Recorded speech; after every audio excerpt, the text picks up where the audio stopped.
Mars. Yeah, it's like Mars Attack, but like the good time, yay! I just want to say to the people watching this live, right now on TV and also later on, we know that you take screenshots because when we get together and even the North Carolina state education people and all that stuff, they take snapshots because we talk and we're like, we get excited because I cannot believe we're on TV talking about these cool things with all the kids out there, the moms and dads. Now, listen, for people that don't know, coming up on the 18th, okay, we're landing on Mars. There's a rover and there's a helicopter. Yes, so it's our newest suite of Rover that's going to head to Mars, and it's taken it 7 months to get there. So it launched back in July. It's going to land February 18th. Now, we've sent other rovers to Mars before. Our first one, our little Sojourner, was so little, and it was about the size of like a microwave oven. But this one here is bigger and better. And so the Perseverance rover that's going to land on Thursday, the 18th, is about the size of a small car. So it's about 10 foot long, about 7 foot tall, and it weighs over 2,000 pounds. So this is definitely the biggest rover that we have sent to date. And it's big, but there's a helicopter on it.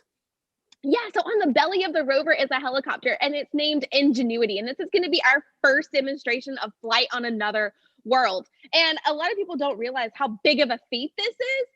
It's got 4 foot wide blades, and it's going to rotate about 8 times faster than a normal helicopter would. So it's going to be about 2,400 RPMs. And it has to do that because the atmosphere on Mars is about 1% of the density of here on Earth, and the gravity is about 1/3 of that here on Earth. So that little helicopter weighs 4 pounds on Earth, but about 1.5 pounds on Mars. And we're going to be annoying the Martians up there with our drone. Listen, when we come back, okay, a little bit more on homeschool. I don't want to alarm anybody. NASA usually doesn't use the term terror, but 7 minutes of terror. Ooh, we're going to tell you what all that is about and tell you more about what's going on at the Shield Museum. Always a good time talking Mars and having fun. It's Wilson's World Homeschool. We got more coming up in just a bit. Good morning, Wilson. Are you ready for 7 minutes of terror? Terror! No, what is that? It's not the latest CW show, although it does sound like pretty cool. We were talking earlier this hour about Perseverance in Mars. We talked about the rover. We talked about a helicopter. 7 minutes of terror. This is usually NASA doesn't use terms like terror, do they? No, so this isn't like your commute to Charlotte, the 7 minutes of terror. This is talking about landing on Mars. And so what we do is our rover, it's taken 7 months to get there. So on the 18th, it's going to introduce this 7 minutes of terror. Now, to understand that, just know that light takes about 10.5 minutes to get from Earth to Mars. So that's how fast we can communicate. So this means that 7 minutes, that's less than 10 minutes. It means that it has to be totally autonomous, no human intervention. So what happens is at the top of the atmosphere, our heat shields are going to start getting really hot. And this is going 12,000 miles an hour. Now that heat shield is going to get up to over 2,000 degrees.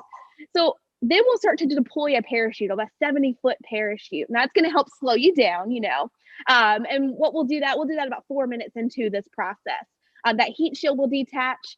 Then the rover will start taking pictures of the ground. It's going to start determining what is the best location to land, what's the safest. It can course correct itself up to about 2,000 feet above the ground.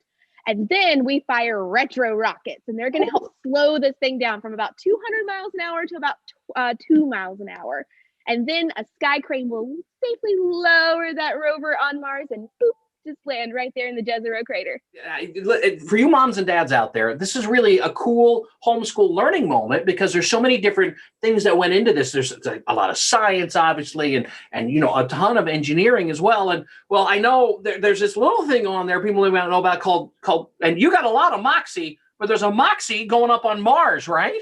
There's a moxie. And so, NASA loves acronyms. And so I'm going to read you what that moxie means. It's the Mars Oxygen In Situ Resource Utilization Experiment. So they just call it MOXIE because it's so much easier to say. But it's about the size of a car battery. And what it's going to do is it's going to try to convert the carbon dioxide in the Martian atmosphere to oxygen. So not only are we going to learn if there was signs of microbial life on Mars when it was warmer and wetter, but also we're going to see, can we convert things to oxygen? Because who needs oxygen? We do. Humans. We Yes. do. I love this. I also love that I can say, you know, what does Candice have in common? Moxie. You both got Moxie. I love it. Moxie, And thanks. listen, you guys are having all kinds of cool stuff over at the Shield going on right now too, right? Yeah, it's Fossil February. So not only are we trying to find microbial life on Mars, you can find fossils and ancient life here at the museum with Fossil February. And of course, you know, we geek out all the time in the Sky Tonight. If you want to learn Love anything about space, come to the Sky Tonight. You get love this geek here. you got to go all the Moxie you can handle. Listen, great stuff. We'll have the Shield linked up at WCCBCharlotte.com. Hey, Candice, always great. We're going to be watching. Sounds good. You better be. All right. Hey, there you go. Wilson's World Homeschool, WCCB Charlotte. Look up. We'll be back.